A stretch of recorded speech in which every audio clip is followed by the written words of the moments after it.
tao còn được giá ấy đưa ăn đi ta từng đang chỉ mong rõ say ta yêu mơ đưa ta bây giờ nhung lúc không nó lâu tao đưa đời khơi yêu khơi như dài vì pre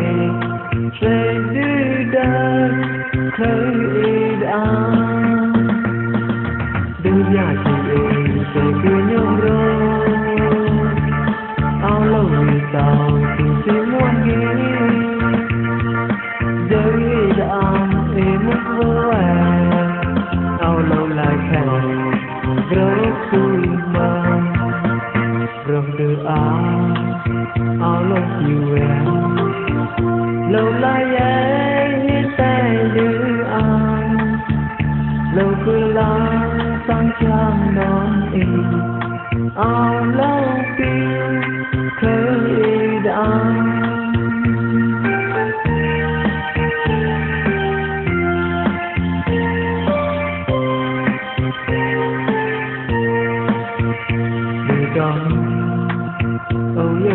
tao còn được giá ấy đưa ăn lên ta cũng đang chỉ mong rõ say ta yêu mất từ tao bây giờ lúc không nào lâu tao đưa đời khơi yêu khơi như dài pre rơi từ đất khơi đã đưa nhà chị chờ được nhau rồi lâu vì sao sự xin muốn nghĩ giới đã muốn vào em lâu lại thèm group tu mong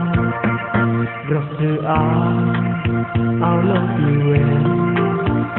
lâu lại em hiến bay đưa lâu cứ lắng sang trang đón đi lâu phiêu khơi đã